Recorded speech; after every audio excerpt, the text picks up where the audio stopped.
इस देह की ही कृपा से मैं बरसाना दर्शन कर पाया, इस देह की ही कृपा से मैं कथा में जाकर के सुन पाया। ये देह ना होता, इस देह के कान आंख नाक जीव हाथ ना होते, मैं कीर्तन करके भगवत दर्शन कैसे करता। इसलिए 25वां गुरु भगवत प्राप्ति कराने वाला ये मेरा देह है, इसको मैं प्रणाम करता हूं।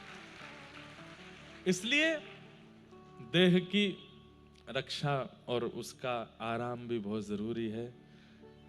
जो भी बालक यहाँ सुबह से आकर के बैठे हैं, भैया आपको प्रणाम। और हमारी बात को आप केवल शब्द मत समझिएगा, केवल वक्तव्य मत समझिएगा। हम बहुत सीरियसली आपसे दक्षिणा मांग रहे हैं। आप कहो तो हम झोली भी फैला लें आपके आगे। जितने भी युवा यहाँ बैठे हैं, हमारी आप सबसे प्रार्थना है, व्यभिचार दुर्विचार और व्यसन, इनका त्याग रूपी दक्षिणा आप हमको प्रदान कीजिए। हम बस यही मांगना चाहते हैं आपसे, कभी भी व्यसन नहीं करना है। आज के बाद कोई भी ऐसी वस्तु, जिस वस्तु से जिह्वा अपवित्र होती है, मन अपवित्र होता है। जैसा खाओ अन्न वैसा होवे मन, जैसा होवे मन वैसे होवे विचार, जैसे होवे विचार वैसी होवे बुद्धि, जैसी होवे बुद्धि वैसी होवे वाणी, और जैसी होवे वाणी वैसी होवे क्रिया, जैसी होवे क्रिया वैसी होवे गति। सब कुछ अन्न पर निर्भर होता है, आपकी जिह्वा पर धारण होने वाली वस्तु पर होता है।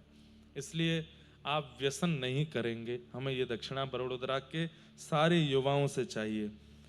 युवा बोलेंगे कि हमसे मांग रहे, बड़े बूढ़े कर रहे हैं वो, अब उनसे क्या मांगे। वो अपना 50-55 वर्ष का जीवन तो व्यसन में व्यतीत कर ही चुके हैं, अब तो उनकी आदत बन गई है।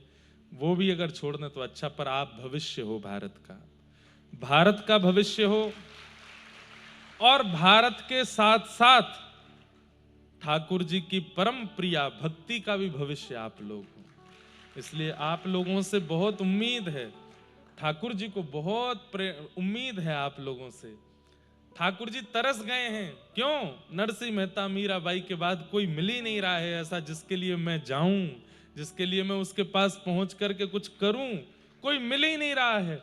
भैया मेरी प्रार्थना, मेरे और आपके जीवन काल के बीच में कोई तो ऐसा भक्त हो जिसके लिए ठाकुर जी प्रत्यक्ष प्रकट होकर के कोई लीला करें। अरे हम नरसिंह मेहता नहीं बन सकते, हम जनाबाई नहीं बन सकते, हम तुकाराम नहीं बन सकते, हम सक्कूबाई नहीं बन सकते, हम नरसिंह मेहता नहीं बन सकते। पर कई बार मुझे लोग मिलते हैं, जूनागढ़ में भी एक मिले थे, बोले कि महाराज जी मेरे पर दादा और उनके पूरे खानदान में पूर्वज जो थे वो नरसिंह मेहता जी के साथ संकीर्तन में जाते थे, उनके वंश का मैं बालक हूं। नरसिंह मेहता जी का नहीं, उनके साथ कीर्तन में संगत करने वाले थे, उनका मैं वंशज हूं, ऐसा मुझे किसी ने बताया। मैंने कितना भाग्य इसका। हम आप सब लोगों की तो भैया इतनी योग्यता नहीं कि ठाकुर जी हमारे सामने प्रत्यक्ष हो भी सकते हैं, पर हम में से ही कोई ऐसा निकले ताकि हमारी वंश की पीढ़ी भी आगे जाके कहे कि भैया हमारे पूर्वज जो थे वो फलाने भक्त के संग रहे थे जिनको ठाकुर जी ने दर्शन दिया।